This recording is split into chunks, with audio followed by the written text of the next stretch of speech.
Hello students, welcome to my new video. আজকের এই ভিডিওতে আমরা আলোচনা করব আমাদের ক্লাস 5-এর লেসন নাম্বার 9 অর্থাৎ দ্য বার্ডস আই এই চ্যাপ্টারটি। তো চলো বেশি কথা না বাড়িয়ে সরাসরি যাচ্ছি আজকের ভিডিওতে। তার আগে একটা কথা, যারা আমার ভিডিও দেখতে ভালোবাসো অবশ্যই ভিডিওটাকে লাইক করবে, চ্যানেলটাকে সাবস্ক্রাইব করবে এবং বন্ধুবান্ধবকে শেয়ার করবে। ওকে, তো চলে আসছি আজকে আমাদের গল্পতে। দেখো, আমি প্রথমেই গল্পটা পড়ানোর আগে একটুখানি গল্পের নাম সম্পর্কে আলোচনা করব। আজকে আমরা কি পড়ব? আজকে আমরা পড়ব দ্য বার্ডস আই। একটু ভালো করে খেয়াল করো, দেখো এই বার্ডস কথাটা লেখা হয়েছে BIRDS। এই যে কমাটাকে দেখতে পাচ্ছ, এই কমাটার নাম হচ্ছে অ্যাপোস্ট্রফি। ঠিক আছে, এই কমাটার নাম হচ্ছে অ্যাপোস্ট্রফি। ঠিক আছে, এই অ্যাপোস্ট্রফি কথার মানে হচ্ছে কোনো কিছু অধিকারে থাকা বা পজিশনে থাকা। ঠিক আছে, তাহলে কি বলছে? দ্য বার্ডস আই, অর্থাৎ এই গল্পটার নাম হচ্ছে পাখিটির চোখ বা পাখির চোখ। ওকে, তো চলো আসছে আমাদের গল্পতে। দেখো, it was a bright and sunny morning. এটা ছিল একটি খুবই উজ্জ্বল এবং সানি কথার মানে হচ্ছে রোদ ঝলমলে। ঠিক আছে, এটি ছিল একটি উজ্জ্বল এবং রোদ ঝলমলে সকালবেলা। A large group of young boys, একদল কীরকম ছিল? Large group of young boys, অর্থাৎ যারা ইয়াং যে ছেলেপুলে, এই ইয়াং ছেলেপুলের একদল গ্যাদার্ড জড়ো হয়েছিল ইন দ্য উডল্যান্ড কথার মানে হচ্ছে বনে জড়ো হয়েছিল। কিসের সাহায্যে? With their bows and arrows, তাদের তীর এবং ধনুকের সাহায্যে। ঠিক আছে, অ্যারো কথার মানে হচ্ছে তীর আর বো মানে ধনুক। Okay, but they were not just ordinary boys, বলছে কিন্তু they were not just ordinary boys, তারা কিন্তু কোনো সাধারণ ছেলে ছিল না। দে ওয়্যার 5 পাণ্ডভাস, তারা ছিল কি? তারা ছিল 5 জন পাণ্ডব অ্যান্ড দ্য 100 কৌরভার্স, এবং কারা ছিল? এবং 100 জন কৌরব ছিল। তোমরা দেখবে মহাভারতের গল্পতে পড়েছো যে 5 জন পাণ্ডব এবং 100 জন কৌরব, মনে পড়েছো না? তাই এখানে বলা হয়েছে তারা কে ছিল? তারা ছিল 5 জন পাণ্ডব এবং 100 জন কৌরব। দ্য 5 পাণ্ডবা ব্রাদার্স, সেই 5 জন পাণ্ডব ভাই, অ্যান্ড 100 কৌরবা ব্রাদার্স, এবং 100 জন কৌরব ভাই, ওয়্যার কাজিনস, কারা ছিল? কাজিনস ছিল। কাজিনস কথার মানে তোমার খুড়তুতো, জেঠুতো, মামাতো। ঠিক আছে, কাজিন ছিল।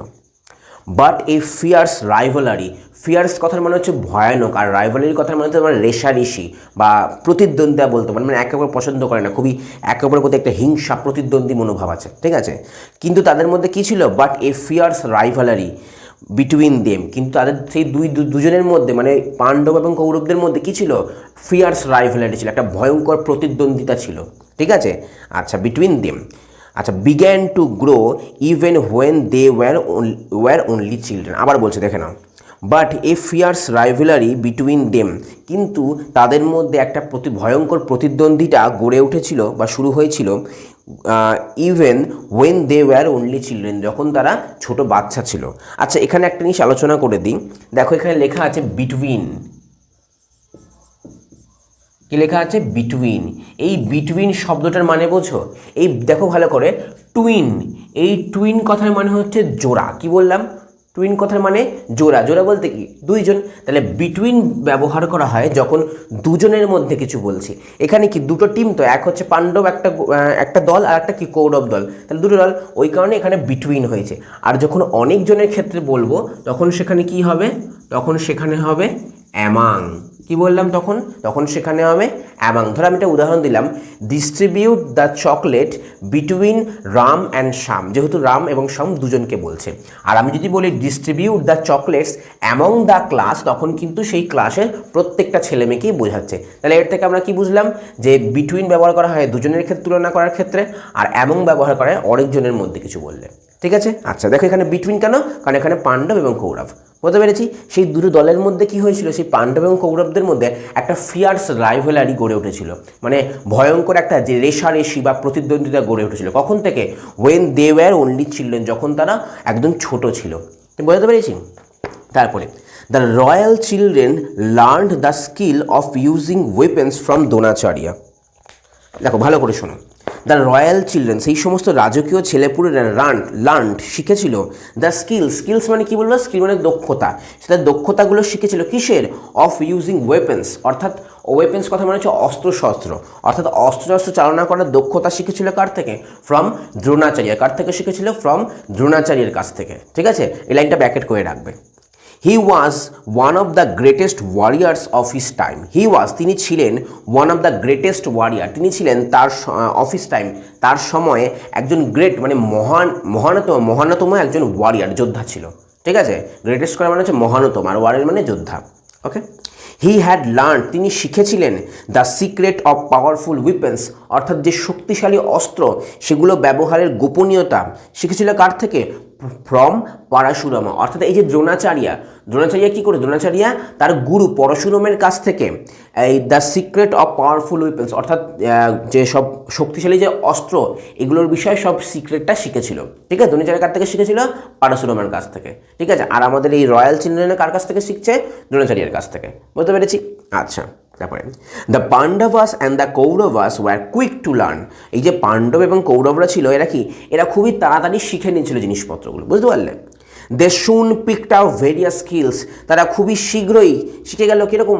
ভেরিয়াস স্কিলস, মানে বিভিন্ন প্রকারের যে দক্ষতাগুলো, বিভিন্ন অস্ত্র চালানোর দক্ষ তারা শিখে গেল। অল দ্য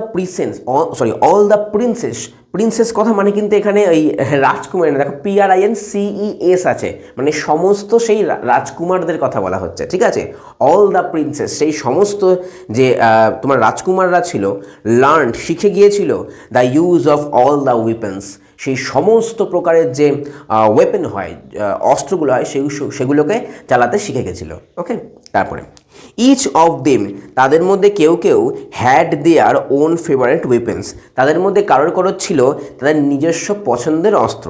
যেমন কি? যেমন বলছে Duryodhana and Bhima favoured the mace, Duryodhan এবং ভীম পছন্দ করতো কি? মেস কথা মনে হচ্ছে গদা। ঠিক আছে, যুধিষ্ঠিরাস, আচ্ছা এটা কিন্তু যুধিষ্ঠিরা। ঠিক আছে, বাংলায় আমরা বলি যুধিষ্ঠির, কিন্তু আমরা ইংলিশে বলবো যুধিষ্ঠিরাস। দেখো এখানে অ্যাপোস্ট্রফি এস আছে, মানে পজিশনে আছে। Yudhishthira's choice of weapon was the spear, spear কথার মানে হচ্ছে বর্ষা। কি বললাম? স্পিয়ার কথা মানে বর্ষা। বর্ষা কীরকম দেখতে দেখিয়ে দিচ্ছি। বর্ষা তোমার ঠিক কাইন্ড অফ এরকম লম্বা মতন থাকে এবং মুখটা এখানে একটা ফলা মতন থাকে। ঠিক আছে, এইখানটা ধরে ওই ছোড়াছুড়ি করে বর্ষা হয়। তো বলছে যুধিষ্ঠিরা কী পছন্দ? যুধিষ্ঠিরা ফেভারিট ওয়েপেন পছন্দ করেছিল স্পিয়ার, এই বর্ষা। ওকে, তারপরে আর্জুনা ওয়াজ ফ্যাসিনেটেড। আচ্ছা দেখো তো, ফ্যাসিনেটেড তোমাদের এখানে এটা কি দিয়েছে? আচ্ছা, গ্রেটলি অ্যাট্রাক্টেড মানে খুব আকর্ষিত ছিল, মানে খুব পছন্দ ছিল। অর্জুনের সবথেকে বেশি পছন্দ ছিল কি? বোস অ্যান্ড অ্যারোস, অর্থাৎ তোমার ধনুক এবং তীর সবথেকে বেশি পছন্দ ছিল কার? অর্জুনের। দ্য টুইন্স, দেখো টুইন বুঝিয়ে দিয়েছি আমি, তাই তো? এবার দেখো টুইন্স, TWINS, এই টুইন্স কথার মানে হচ্ছে যমজ। কি বললাম? টুইন্স মানে যমজ। তাহলে কারা যমজ ছিল? The twins Nakula and Sahadeva, কারা যমজ ছিল? নকুল এবং সহদেব কিছু যমজ ছিল। ঠিক আছে, এই দুই যমজ ভাই war most comfortable with swords, কিসের সঙ্গে কমফোর্টেবল ছিল? কিসের সঙ্গে তারা মানে পছন্দ করতে, মানে তারা কমফোর্টেবল কথা বাংলা কী বলবো? কমফোর্টেবলের বাংলা তোমরা বলতে পারবো যে মানে তাদের একটা কী বলবো, একটা মানে ঠিকঠাক জায়গা ছিল, মানে যেটা তারা ইজিলি কাজটা করতে পারে। বুঝলে তো? কমফোর্টেবল জায়গার মধ্যে।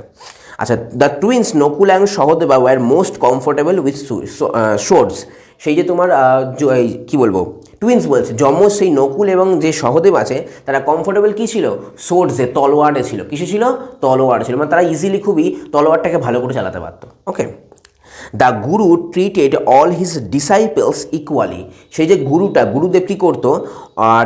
ট্রিট কথার মানে হচ্ছে ভালোবাসা, শেখানো। ঠিক আছে, ট্রিট করা, ব্যবহার করতো অল হিজ ডিসাইপলস ইকুয়ালি, অর্থাৎ তার যে সমস্ত শিষ্য ছিল, ডিসাইপল কথার মানে হচ্ছে শিষ্য বা স্টুডেন্ট। গুরু তার সমস্ত শিষ্যদের সঙ্গে ইকুয়ালি সমানভাবে ব্যবহার করতো। ঠিক আছে, but he liked Arjuna the most, কিন্তু গুরু অর্জুনকে বেশি পছন্দ করতো।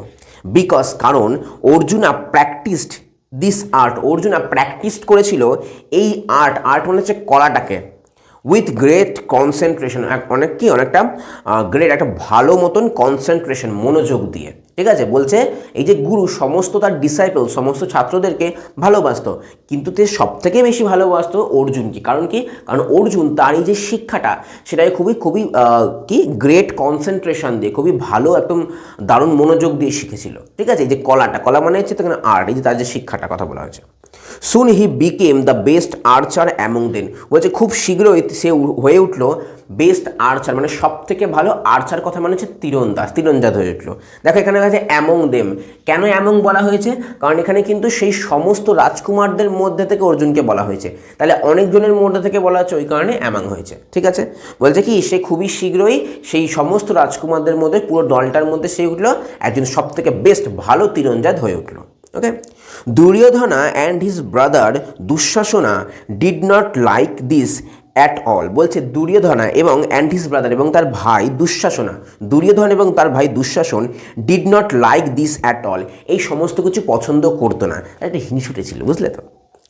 সাইলেন্টলি খুবই নিস্তব্ধে এ ফিলিং অফ ডিসলাইক, অপছন্দের একটা অনুভূতি গ্রিউ বেড়ে উঠতে লাগলো ইন দেয়ার হার্টস, তাদের মনের মধ্যে টুয়ার্ডস দ্য পাণ্ডবাস, পাণ্ডবদের প্রতি। ঠিক আছে, বলছে এই দুর্যোধন এবং তার ভাই দুঃশাসন এই জিনিসটাকে পছন্দ করতো না, এই যে পাণ্ডবদের বেশি ভালোবাসতো, তার কৌরবদের কম ভালোবাসতো, তাই তাদের মধ্যে একটা কি বললাম, হ্যাঁ, ফিলিং অফ ডিসলাইক মানে অপছন্দের একটা অনুভূতি গড়ে উঠতে লাগলো কাদের প্রতি? সেই পাণ্ডবদের প্রতি। বুঝতে পেরেছি? আচ্ছা, ওয়ান ডে একদিন দে ওপেনলি ক্রিটিসাইজ করা মানে হচ্ছে সমালোচনা করা। ঠিক আছে, মানে আপনি এরকম করছেন, এটা ভালো করছেন না কিন্তু, এরকম, বুঝতে পারলেন, একদম সমালোচনা করলো। একদিন কি হলো, দে ওপেনলি ক্রিটিসাইজ, তারা খোলাখুলিভাবে ক্রিটিসাইজ করলো, সমালোচনা করলো দেয়ার গুরু, তাদের গুরুকে, for showing favour towards Arjuna. এই যে গুরু, ফেভার মানে হচ্ছে কি ভালোবাসাটা। ঠিক আছে, কি বলছে, এই যে গুরু সে অর্জুনকে যে একটু বেশি ভালোবাসতো, তার অর্জুনের প্রতি তার যে একটা মুগ্ধতা ছিল, যে স্নেহটা ছিল। ঠিক আছে, একদিন কি করলো, একদিন এই দুর্যোধনরা কি করলো, এই যে ফেভার, এই গুরুর ফেভারের বদলে গুরুকে ক্রিটিসাইজ করলো, সমালোচনা করলো, যে সে অর্জুনকে ভালোবাসে, আমাদের কাউকে ভালোবাসে না, এরকম। ঠিক আছে, দে টোল্ড হিম, তারা তাকে বলল দ্যাট যে they were not any less skilful in archery, যে তারা কিন্তু তারা হয় না any less skilful in archery, তারা কিন্তু এই আর্চারি তীরন্দাজ, যে মানে তীরের যে এটা বলা হয় আর্চারি, তীরের যে খেলা, এই মানে তীরন্দাজের ক্ষেত্রে তারা কিন্তু লেস স্কিলফুল নয়, স্কিলফুল কথা বলছে অদক্ষতাবান নয়। ঠিক আছে, মানে অর্জুন তো তীর মানে, তো গিয়ে বলছে যে গুরুদেব আমরাও কিন্তু এই তীরের খেলায় কম নই, অর্জুন হয়তো ভালো কিন্তু আমরা ওর সঙ্গে টক্কর দিতে পারি। ঠিক আছে, they were not any less skilful in archery, তারা কিন্তু ওই আর্চারিতে তীরের খেলায় খুব কম কিন্তু নয়। As a reply to their criticism, তাদের যে ক্রিটিসিজম, তাদের যে সমালোচনা, এই সমালোচনার উত্তরে দ্রোণাচার্য আয়োজন করলো ফর এ টেস্ট, একটা পরীক্ষার, to pick out the best archer among them, তাদের মধ্যে যে সবথেকে ভালো তীরন্দাজকে সেটাকে খুঁজে বার করার জন্য দ্রোণাচার্য একটা কি করলো, টেস্ট অ্যারেঞ্জ করলো, একটা পরীক্ষা আয়োজন করলো। ঠিক আছে, আশা করি বোঝাতে পেরেছি। আজকে আমরা এইটুকুনি পড়লাম, নেক্সট পার্টে আমি বাদবাকি সম্পূর্ণ গল্পটা সম্পর্কে আলোচনা করে দেবো। যদি তোমাদের কোথাও অসুবিধা হয়ে থাকে তোমরা অবশ্যই কমেন্টে জিজ্ঞেস করতে পারো, অথবা আমি স্ক্রিনে আমার নাম্বার দিয়ে দিচ্ছি, সেখান থেকে কন্ট্যাক্ট করে সরাসরি আমাকে জিজ্ঞেস করতে পারো। ঠিক আছে, জানি এই গল্পের মধ্যে অনেক কঠিন মানে আছে, অবশ্যই তোমরা জিজ্ঞেস করবে এবং খুঁটিয়ে গল্পটা পড়বে, কিন্তু পরীক্ষায় লিখতে পারবে না প্রশ্ন উত্তর। ওকে, এর পরবর্তী ভিডিওতে আমি বাদবাকি অংশ ওয়ার্ড্রপ এবং কিছু অ্যাক্টিভিটি সম্পর্কে আলোচনা করে দেবো। ওকে, তাহলে আশা করি ভিডিওটা ভালো লেগেছে, ভালো লাগলে অবশ্যই লাইক করবে, চ্যানেলটাকে সাবস্ক্রাইব করে বন্ধুবান্ধব শেয়ার করবে। ওকে, তো চলো আজকে দেখা হচ্ছে পরবর্তী ক্লাসে। Thank you.